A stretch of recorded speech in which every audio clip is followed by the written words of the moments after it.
Today we study photon propagator. Propagator is the solution to a green function. That is the solution to the wave equation whose right-hand side that is usually current is replaced with the delta function. Once I know the result for that equation, as soon as I substitute the current to represent the interaction of the particle, then I can compute the transition rate. So that is the convenient point for the knowing propagator. In general, T matrix element is expressed as I times the four-dimensional integral of the interaction Lagrangian.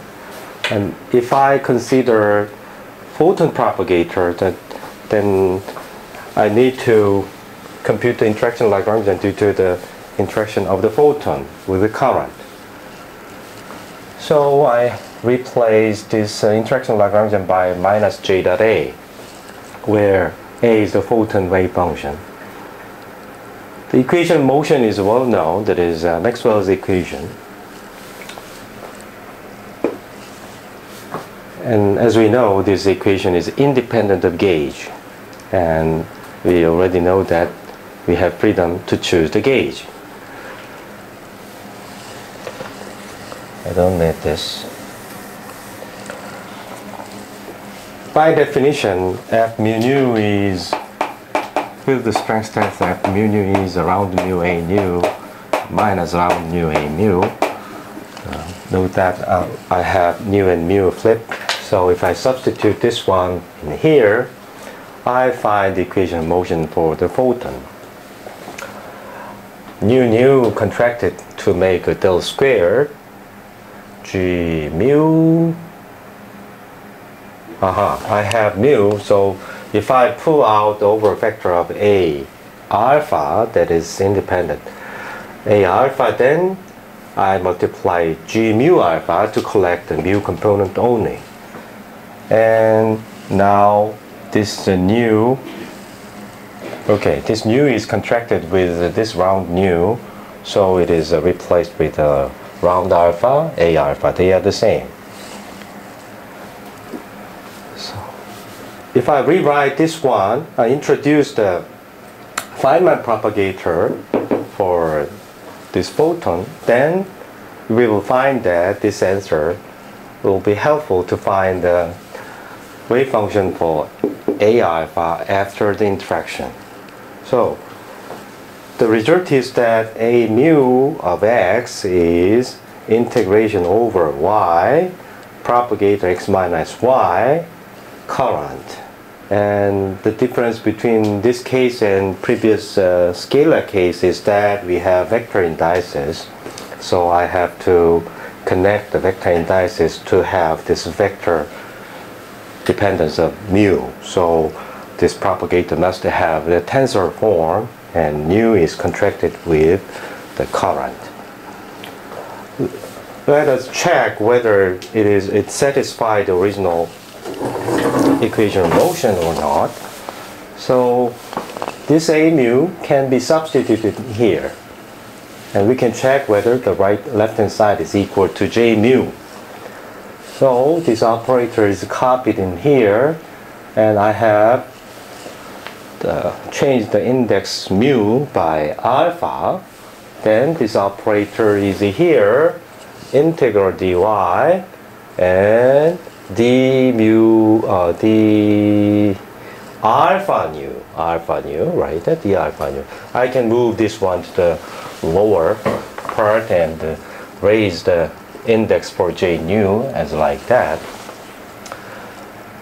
Alright, so what I have defined for the Feynman propagator is like that. This operation to the Feynman propagator, this guy, should be replaced with the G mu nu, right? The whole thing is G mu nu multiplied by delta function, or four-dimensional delta function. Okay? And nu is contracted to make mu, and the y dependence is replaced with x dependence. So this is the result. So if I make use of that fact and substitute this one to the transition matrix, P matrix element is minus J A, and A is replaced with integration over y propagator and J nu. Using the same way, I can attach minus I in here and attach I and minus I to make every current has a negative minus I factor and propagator has a plus I. As we know, we have gauge degree of freedom, so simplest gauge can be chosen like the Lorentz gauge, where divergence A is 0, then the equation of motion is simple. Divergence A is 0, so only this term survives in the left-hand side. So in this case, I can rewrite A mu by mu G mu alpha and A alpha.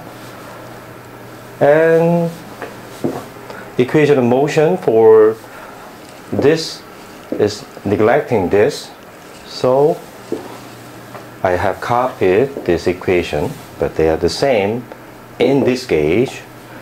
So the result is actually very simple. What is that? That is exactly the same as the previous one, minus G mu nu multiplied. Do you remember the propagator for the massive particle, massive scalar particle? That was p squared minus m squared plus I epsilon e to the minus I p dot x. They are the same except that because photon is massless, m disappeared. So there is no mass term in the denominator, propagated denominator. So I have put m equals 0, and additional factor is minus G mu nu. In matrix form, it is just a 1, minus 1, 1, 1, 1, right? G mu nu is a 1, minus 1, minus 1, minus 1. Okay, let us check if it is true. Substitute this result in here. I have a 4-dimensional integral over P and minus G mu alpha and exponential factor divided by P squared plus I epsilon.